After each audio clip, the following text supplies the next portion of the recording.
राम राम सभी भाइयों को। आज क्लब वाली डेट थी हाई कोर्ट जयपुर में। डेट 31 जनवरी की मिली है। नेक्सा की बरसी होने के बाद में ही अब सुनवाई होगी हाई कोर्ट में।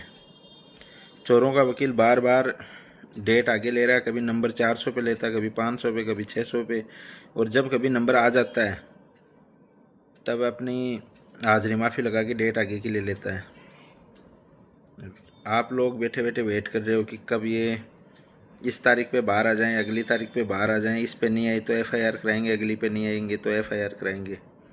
तो ये बाहर आने वाली कहानी तो आपको हम पहले भी बहुत बार बता चुके हैं कि ये बाहर किसी कंडीशन में नहीं आएंगे जब तक ये लोगों का पैसा नहीं दे देते, या जब तक ये कोर्ट में एक्सेप्ट नहीं कर लेते कि हाँ हम लोगों का पैसा देना चाह रहे हैं, आप हमें कंडीशन बेल दो, तब तक ये बाहर नहीं आएंगे।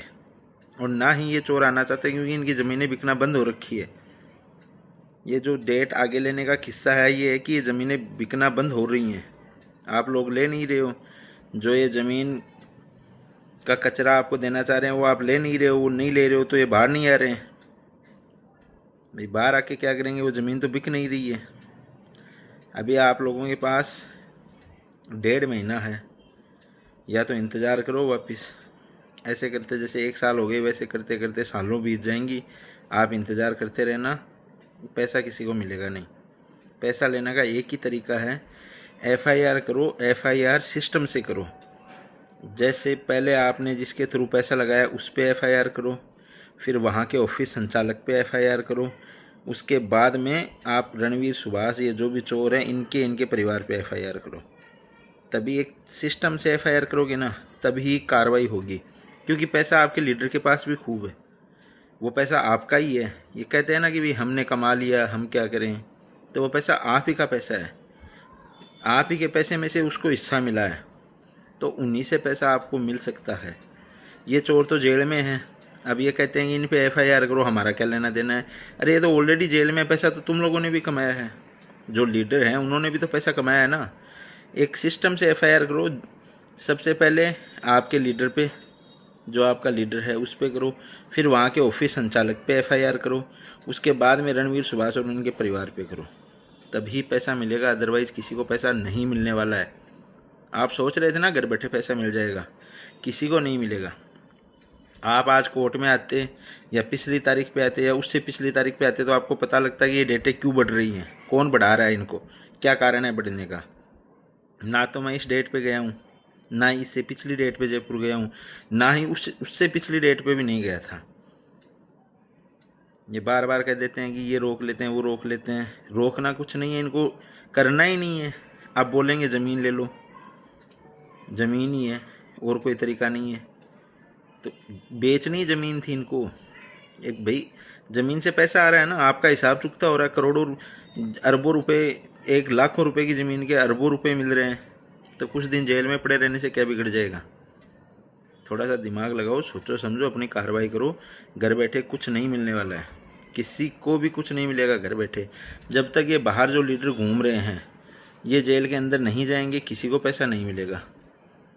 जैसे दूध वाल का पैसा निकल गया पूरा, दलीप ओला ने निकलवा लिया अपना, क्योंकि उसने कार्रवाई करी, सबसे पहले जेल में डलवाया। जब तक लीडर अंदर नहीं जाएंगे किसी को पैसा नहीं मिलने वाला। ये चीज़ अपने दिमाग में फिट कर लो।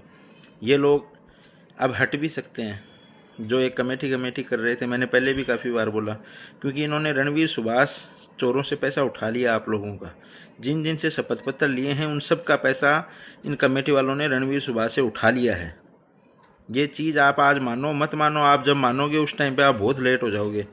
तो ये जितने भी कमेटी वाले फर्जी चोर हैं इन सब पे एफआईआर करो। जो जो कमेटी में शामिल है, जिसने आपको एफआईआर करने से रोका है, जिसने आपसे शपथ पत्र लिए हैं, जिसने आपसे वकालतनामा लिया, उन सब पे एफआईआर करो, तभी आपका पैसा निकलेगा, नहीं तो नहीं निकलेगा। क्यों? क्योंकि इन्होंने पैसा उठाया है। उन चोरों को आपके शपथ पत्र दिखा दिखा के पैसा उठाया है कि हमने इसको पैसा दे दिया, इससे शपथ पत्र ले लिया, ये देखो, इसको पैसा दे दिया, इससे शपथ पत्र ले लिया, ये देखो। पर आप लोग समझने को तैयार नहीं है। आप तो बस अंधभक्त बने हो। मतलब इतनी भी अंधभक्ति किस काम की है जो आपको दलदल में गिरा रही है। तो सभी से निवेदन है, अपने एफआईआरों में कार्रवाई करो। जिन्होंने शपथ पत्र दिए हैं वो भी कार्रवाई करें, वो कर सकते हैं अभी भी। अभी भी कुछ नहीं बिगड़ा है, वो भी कर सकते हैं। अभी भी आप एप्लीकेशन दे सकते हो अपने नज़दीकी थाने में कि मैंने कोई शपथ पत्र नहीं दिया, मेरे फर्जी शपथ पत्र पेश किए गए हैं। आप कोर्ट में एप्लीकेशन लगा सकते हो कि मैंने कोई शपथ पत्र नहीं दिया, अगर मेरी तरफ से कोई शपथ पत्र पेश हुआ तो वो गलत है, तो आपकी एफआईआर अभी भी चल सकती है। लेकिन अगर एफआईआर लग गई उसके बाद में कुछ नहीं होगा। जैसे मियाज खान ने 540-50 आदमियों की एफआईआर को ख़त्म करवा दिया, तो सभी लोग मियाज खान पे एफआईआर करो, क्योंकि रणवीर सुभाष पे जो एफआईआर थी उसको तो मियाज खान ने ख़त्म करवा दिया। तो अब आप लोग क्या कर सकते हो, आप मियाज खान पे एफआईआर करो, क्योंकि वो आपका टॉप लीडर था, तो आप उस पर एफआईआर करो और अपना पैसा वसूल करो। अदरवाइज ये चोर तो करेंगे मौज और आप लोग रोते रहोगे, तारीखों के तारीख आपको देते रहेंगे, कुछ मिलेगा नहीं। जो लड़ेगा उसको ही कुछ मिलेगा, अदरवाइज़ किसी को कुछ नहीं मिलेगा। आज हम 8 महीने 9 महीने जितने लड़े हैं, तो आज हम रिकवरी शूट करने लायक हो गए। हमारे एफआईआर में चार्जशीट पेश हो गई, कोर्ट में चल गई। लेकिन जिन्होंने एफआईआर ही नहीं करी वो तो 9-10 महीने पीछे चला गया। वो क्या करेगा, वो अब एफआईआर करेगा, फिर उसमें चार्जशीट पेश होगी, फिर वो कोर्ट में जाएगा। तब हम कह रहे थे कि एफआईआर करके रखो, पैसा मिल जाए तो वापस उठा लेना, पर कोई सुनता नहीं है। अब सभी लोगों से निवेदन है, अब जगो, टाइम आ गया, गवर्नमेंट भी चेंज हो गई, प्रशासन भी चेंज होने वाला है। जैसे चेंज होते हैं कार्रवाई करो, सबकी एफआईआर भी दर्ज होने लग जाएंगी और कार्रवाई भी होने लग जाएगी, आप लोग जगोगे तो। धन्यवाद।